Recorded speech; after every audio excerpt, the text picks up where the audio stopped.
It's great to see you here this morning. Thank you for braving the wintry weather, the wintry roads a little bit. Hopefully you didn't slide too much cutting in. I'm going to take this opportunity to remind you that as it snows and as winter comes, our driveway gets a little treacherous out here.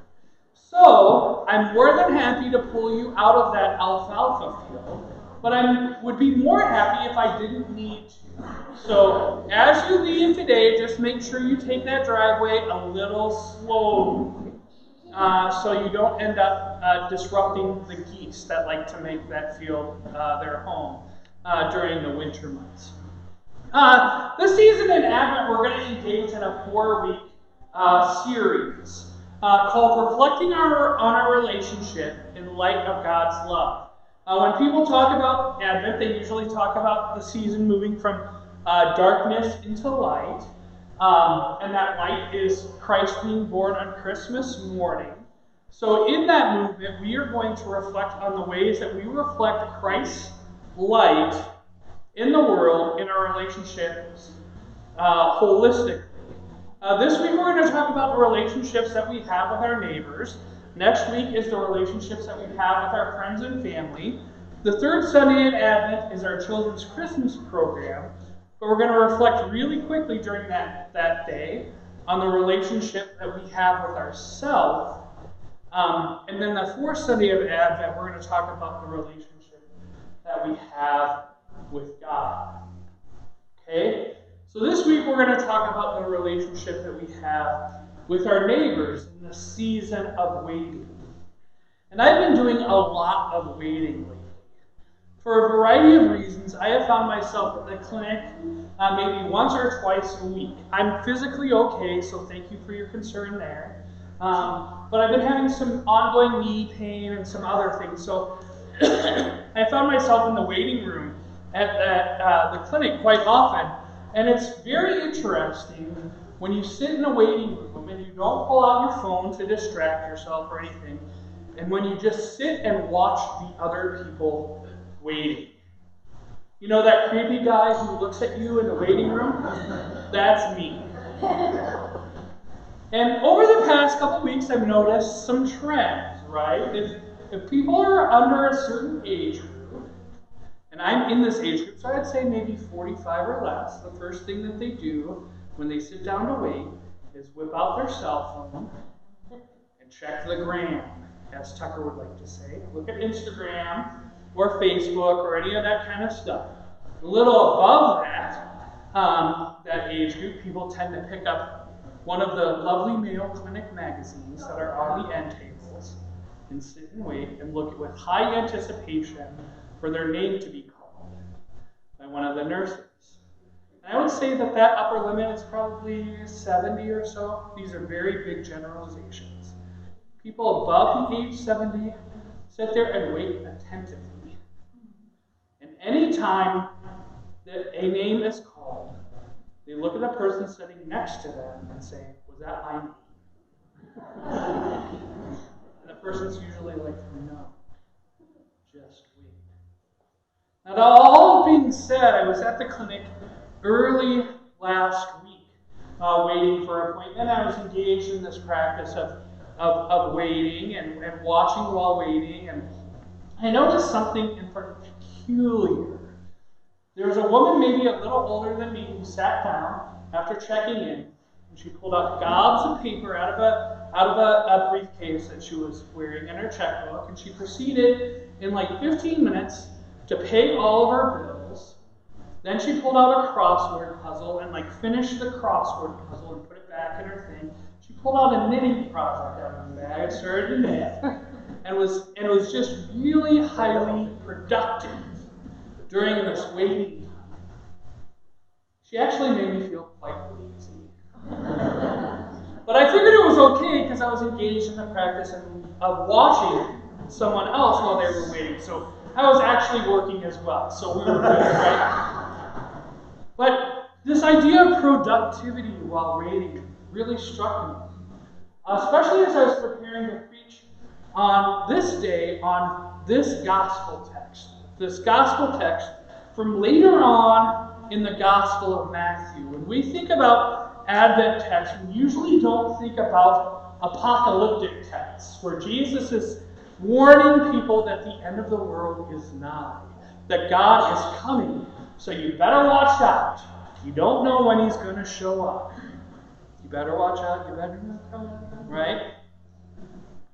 I like to call these passages Freddy Krueger Jesus passages, right? Like, don't be caught being lazy. Don't be caught being unprepared. You have no idea when the Son of Man is going to show up again. And you don't want to be one of those lazy people, right? Now, I like to be lazy, right? Thanks, Rob. I like to relax. I like to sit down and do nothing. But in this passage, Jesus tells us to really not engage in this. And I got to thinking about why. And what was the benefit of us not being lazy in this kind of fashion as we wait for the blessed Christmas morn? I think really what Jesus is saying here is don't be lazy, even though you know I'm showing up. And we have the benefit of knowing the time, I guess. But don't be lazy because it doesn't benefit anything. Instead, in your waiting, be preparing for my arrival. Be participatory in my arrival. And by being participatory, I think Jesus is telling us to build up relationships with our neighbors. Right?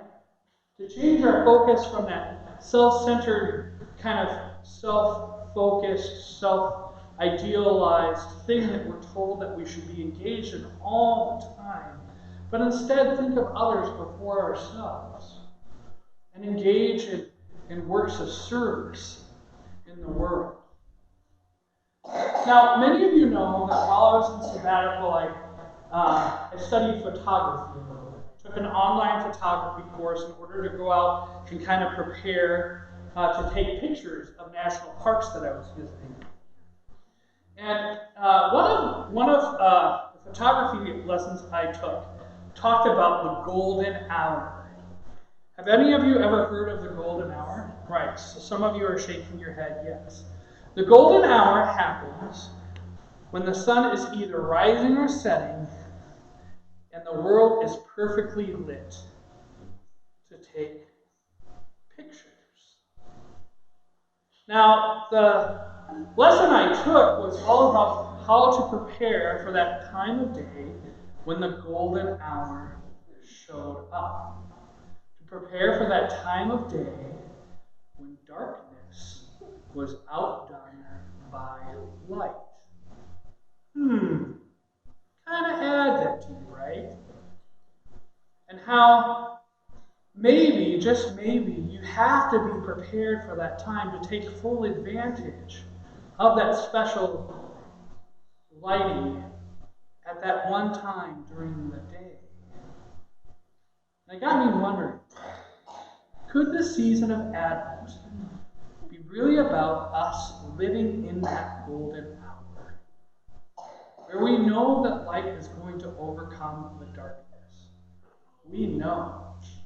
But maybe, just maybe during that golden hour, we should be engaged in practices and in efforts in this world to help that light overcome the darkness. Maybe, just maybe, Jesus is inviting us to participate in the bringing of light into this world filled with so much darkness, in order to really reflect the gift that happens for us on Christmas morning. You see, when I pray, and I've shared this before, when I pray, I was taught to pray in seminary, to pray in a way where I'm invited to participate in the answer to the prayers that I pray. Right? So if I pray that no one in the community of Rochester goes hungry, I need to then figure out a way to listen to how God might use me to help feed hungry people in the community. Makes sense? sense? I think that's what Advent is about. As we sit and wait and prepare, we are called to bring light to a broken and suffering world, to our neighbors, right?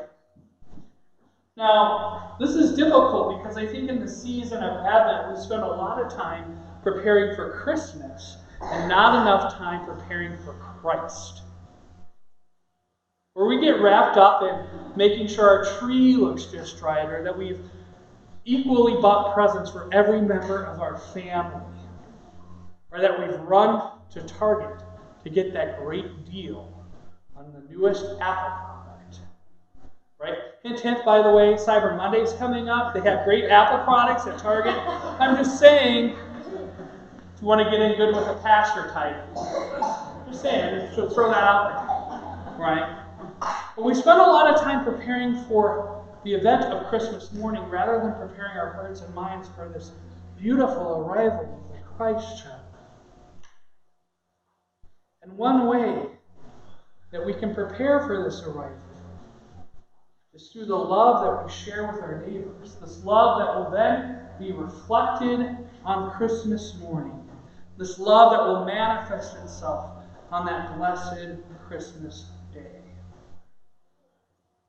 So you might be sitting there saying, well, Pastor Dan, wrap this up in a nice little bow. Make a little Advent present for us. Well, the Advent present is this. Serve other people. Get to know your neighbors through these acts of service, which in reality are acts of love. The greatest commandment, love your Lord your heart. Lord, love your God with all your heart, mind, and soul. And what's the second one? And love your neighbor as yourself. No. Right? So engage in these acts of love. Engage in being a reflection of Christ's light in the world, so that the world can be fully prepared for that blessed Christmas morn. May we be people who engage in active participation while waiting for God to show up as a little baby. May we be people who engage in these acts of service and love for our neighbors, not so that we feel good about ourselves, but so that they may know the love of God in a real and tangible way, so they can really celebrate on Christmas morning. And may we go out in these acts of service and love because we know that we are recipients of the greatest service and love that there ever was. May we, in this time of waiting, show love, mercy, grace, and forgiveness to our neighbors, to the whole world, for the sake of Christ. Thanks be to God. Amen.